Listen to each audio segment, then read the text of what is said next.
Elliot Grant's life had been a quiet one since his wife, Clara, passed away 5 years earlier. He spent his days working on small projects around his modest ranch-style home in Willow Creek, Missouri, nestled at the end of a gravel road. The house was surrounded by sprawling fields and clusters of oak trees. It was a simple, solitary existence, a life that left plenty of time for reflection and for loneliness to creep in. The day that changed everything began unassumingly. Elliot was seated in his usual spot at Maple's Diner, sipping a cup of black coffee. The comforting hum of the small-town eatery surrounded him as he flipped through the local newspaper. A headline caught his eye: "Tragic accident leaves 2 children orphaned." He read the article twice. Caleb, 10, and Max, 7, had lost their parents in a car accident just outside of town, with no immediate family stepping forward. The boys had been placed in the foster care system. Elliot set the paper down, staring out the diner's window as a heavy ache settled in his chest. Clara's voice came to him as vividly as if she were sitting across from him. Asterisk, if we can't have our own, maybe we're meant to help someone who needs us. Asterisk, her words echoed in his heart. 2 weeks later, Elliot found himself in his lawyer's office. Adoption papers spread across the desk. It was a decision he never anticipated making. Yet once the thought took hold, he couldn't let it go. As he signed his name on the dotted line, his lawyer, a gruff older man named Gerald, raised an eyebrow. "You know folks around here are going to talk," Gerald said. "You're sure about this?" Elliot paused, then nodded firmly. Let them talk. By the time he left the office, the paperwork complete, he felt a mix of fear and resolve. For the first time in years, he had a purpose.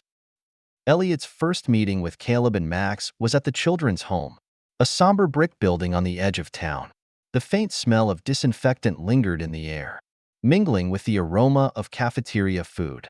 Elliot sat in a plastic chair, his hands resting on his knees as he waited nervously. When the boys entered the room, Caleb came first, his dark eyes scanning the space warily. At just 10 years old, he carried himself with a seriousness that felt older than his years. Max followed close behind, clutching his brother's shirt, his steps tentative. There was a spark of curiosity in Max's eyes that Elliot couldn't ignore.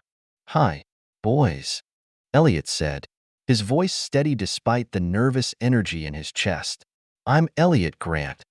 Caleb didn't reply right away. He studied Elliot, his expression cautious, as if trying to determine whether this man would be another fleeting presence in their lives. Max whispered something to Caleb, who gave a small nod before stepping forward.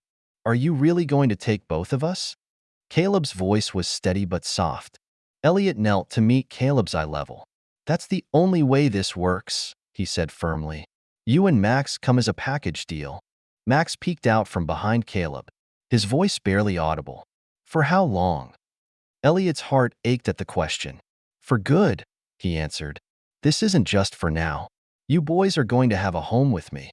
The weight of his words filled the room. For a moment, the boys seemed uncertain whether to believe him. Then, slowly, Max released Caleb's shirt and reached out his hand.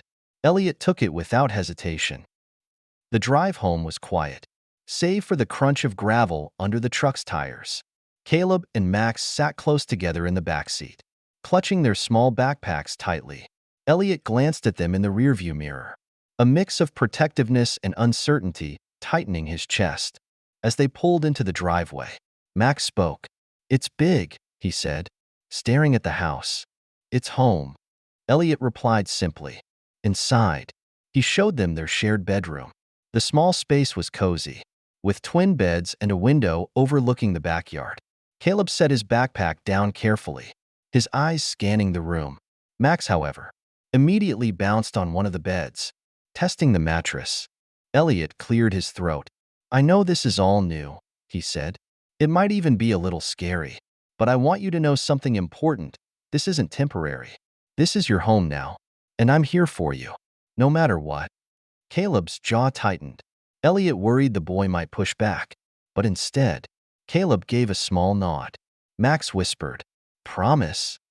"I promise," Elliot said, his voice resolute. At that moment, he knew he'd made the right decision. The first weeks were a whirlwind of challenges.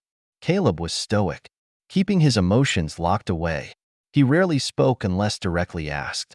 Max, on the other hand, was a bundle of nervous energy, prone to sudden tears or bursts of laughter that felt more like defense mechanisms than genuine joy. Outside their home, the small town of Willow Creek wasn't quick to accept the new family. At the grocery store, an older woman glanced at Elliot's cart, filled with kids' snacks and cereal, her expression a mix of surprise and disapproval. At church, the congregation buzzed when Elliot walked in with the boys. Over time, the whispers turned into subtle acts of exclusion. At the hardware store, the paint Elliot needed for the boys' room was mysteriously out of stock. The local diner suddenly had no available tables when they stopped in for breakfast. Town council meetings became forums for veiled comments about unconventional families. Elliot worked hard to shield the boys from the town's judgment. One afternoon, Caleb and Max were playing basketball in the driveway when an older couple passed by. The man muttered something loud enough for Caleb to hear. "He'll regret it." Elliot stepped outside, catching Caleb's frozen posture mid-dribble. Placing a hand on the boy's shoulder, Elliot said, "Don't listen to them. Some people talk because they don't know how to think. You're here because you belong here. Don't let anyone make you doubt that." Caleb nodded, but Elliot could tell the words would take time to sink in. Nights were the hardest.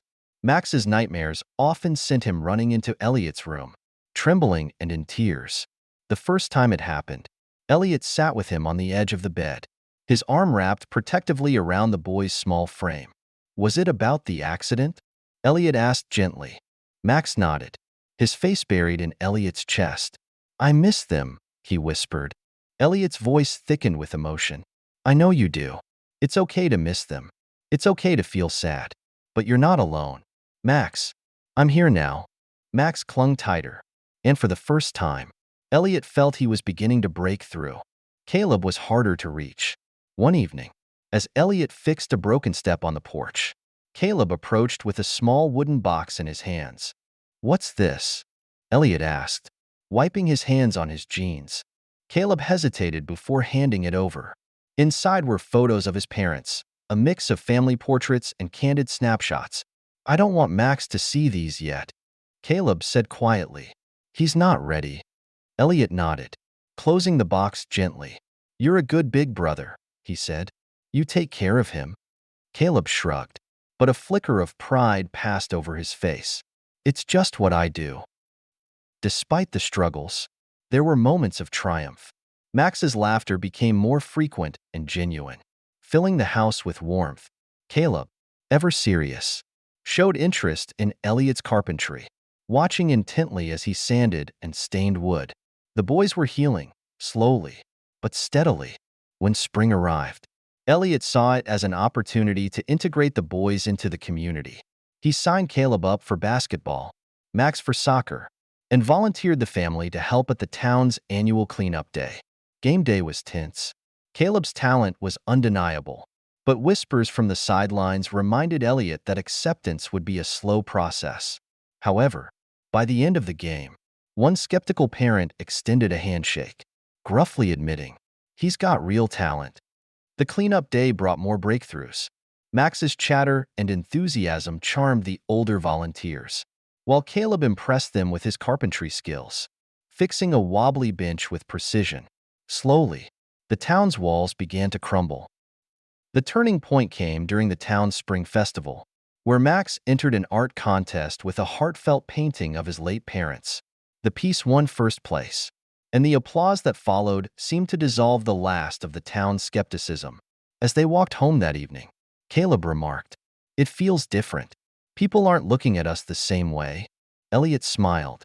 "That's because they're starting to see what I see. Two amazing kids who belong here." Years passed, and the Grants became an integral part of Willow Creek. Caleb pursued architecture at college, using his skills to design community projects, while Max led youth outreach programs, ensuring opportunities for all kids in the town. Elliot's house became a gathering place, a symbol of resilience and belonging. At a community dedication ceremony, a plaque was unveiled, asterisk in honor of the Grant family. for teaching us what it means to be a community. Asterisk.